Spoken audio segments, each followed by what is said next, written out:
Hi, welcome back. My name's Newman. This is my life with plants.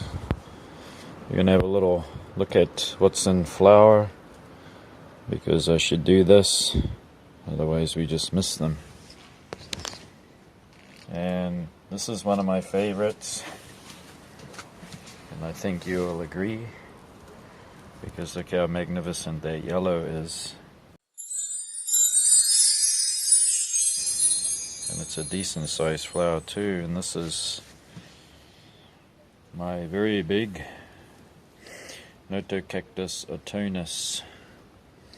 Something interesting about autumnus is it has roots that are almost like rhizomes, and they shoot away under the ground, or just under the ground, close to the surface, and then from the root system it can actually produce a pup or a new cactus,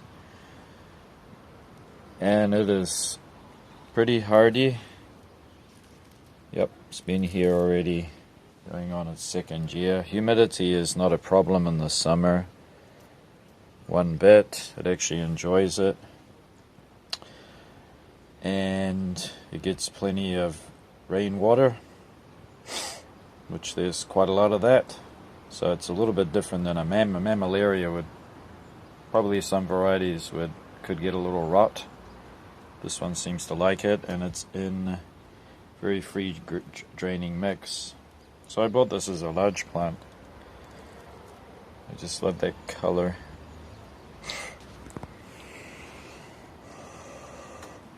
It has a fragrance, but it's almost like a chestnut fragrance. Chestnut tree blooms, a kind of a slight musty smell, so I think it will be enough to attract its pollinators. Okay, let's see here that this Denudatum gymnocalycium has got a big bud there. This one's finished. We saw that one last time, that Echinopsis, so this one's been doing really well this year. And why? Because I just got a more open area. Unfortunately, I can't put all my cacti where I'd like, and if they're in a more protected area, they're going to suffer from spider mites, which I don't like. Just like show you this Camisarius hybrid, and it is flowered. It's not the most prolific.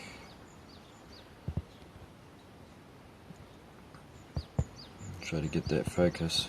There we go. It's not the most prolific flowering hybrid, but when it does flower, it's unmistakable how beautiful that bright color is. And this is one small plant that I grew on, and mummy plant is right at the back there, and it's stubborn. It doesn't matter what I do, actually. Even if I change what I add to the water, which stimulates any cactus to flower, it doesn't seem to work with it.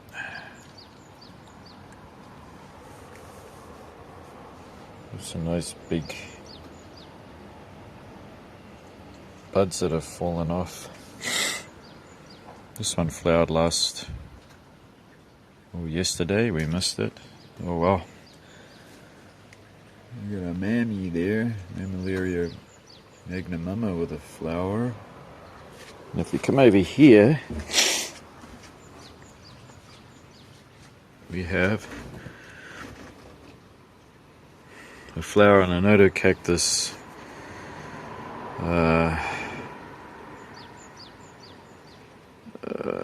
What do you call it again? Actually, I have two of these, but I ran out of space, so I'm just growing on one. I'm just confident I can grow it well, so no problems. Lives on mossy rocks in quite high altitude in Bolivia. There's a nice flower there. It's a very nice cactus.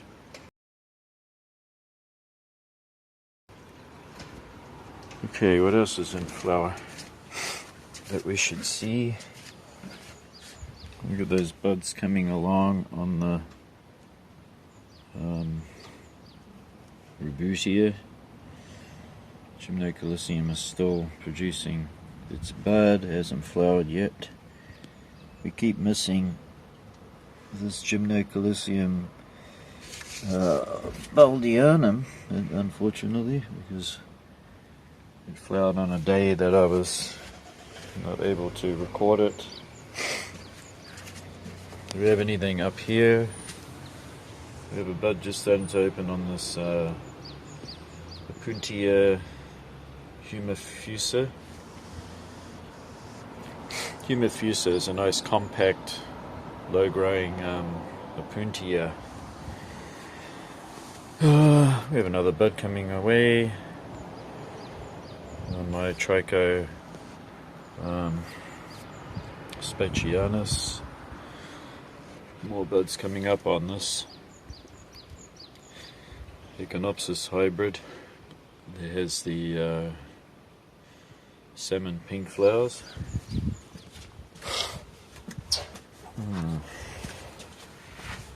I think that's about it. We've got to definitely get a shot of that, because that's pretty magnificent.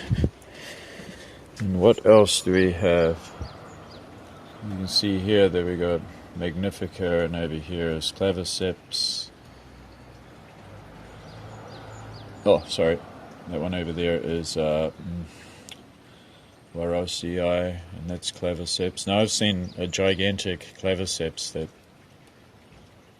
is about 20 centimeters high and 15 centimeters wide. It's a big massive one in the neighborhood. So they even do well outdoors all year, no problem here. And I think that's it. I'll just check on this other side here. I just got the remnants of some flowers that bloomed. This is not flowering, but it's just interesting to look at the Puntia,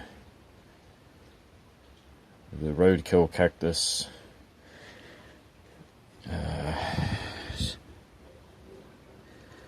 So you got the Japanese name there. Its name, I don't say its name enough, so I forget it, but it's native to, I think it's Puerto Rico, one of those Caribbean islands that lives right on the coastline. It's getting some new offsets there. They get knocked off sometimes. That could be an offset, it could be a bud. I think it's an offset.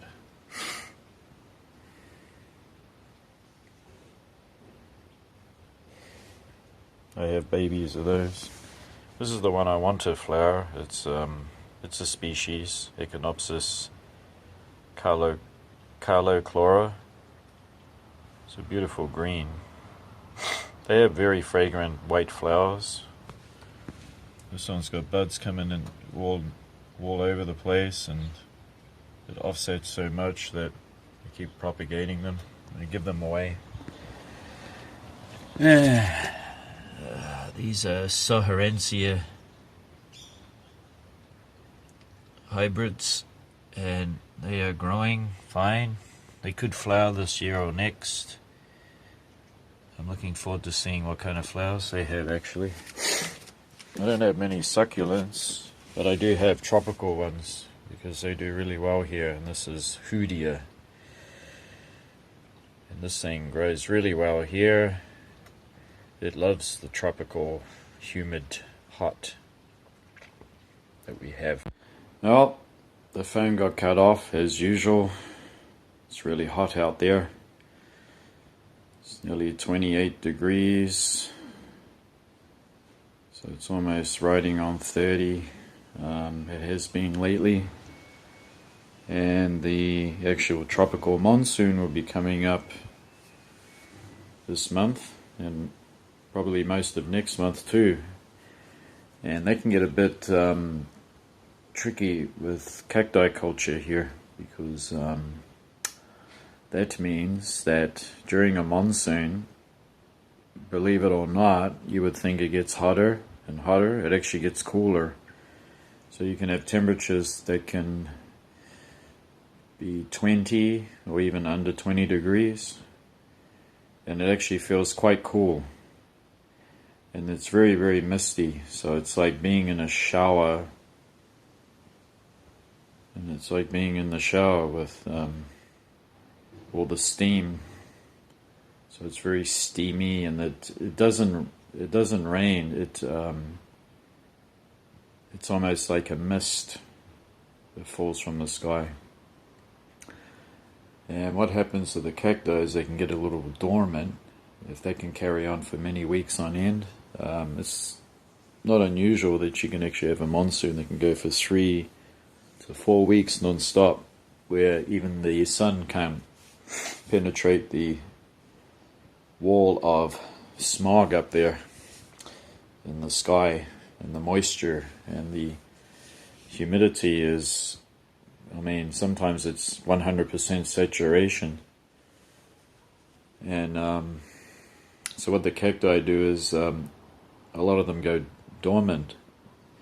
But I notice that some cacti that come from more tropical areas, so it would be Ceres, Jamakaru, and Nodocacti, they seem to keep growing, and they actually don't mind it one bit. They actually keep growing and keep absorbing water. Most of the Gymnocalycium you've got to be careful, and the Mammillarias. There are some that can actually come from very humid areas of Mexico. So I do have some of those, and they actually don't mind the humidity during the summer. In actual fact, they look really healthy and they keep growing. So it kind of tells you something. And in the case of the ones that want to go dormant, like Gymnocalyciums and ones that come from drier deserts, I don't water them at all. Watering them can actually make them rot, because they don't need to bring up any more water, and their roots are just they're not active at all. So it's a mistake to put water in there. In actual fact, if they do need water, by nature they push out more roots into the soil, searching for it, and that's what you wanted to do. So yeah, I will be doing videos about that too, so to let you know what it's like over here during our summers. And thanks for watching today's flowers, and join me again pretty soon for more. Thanks for watching. See you. Bye bye.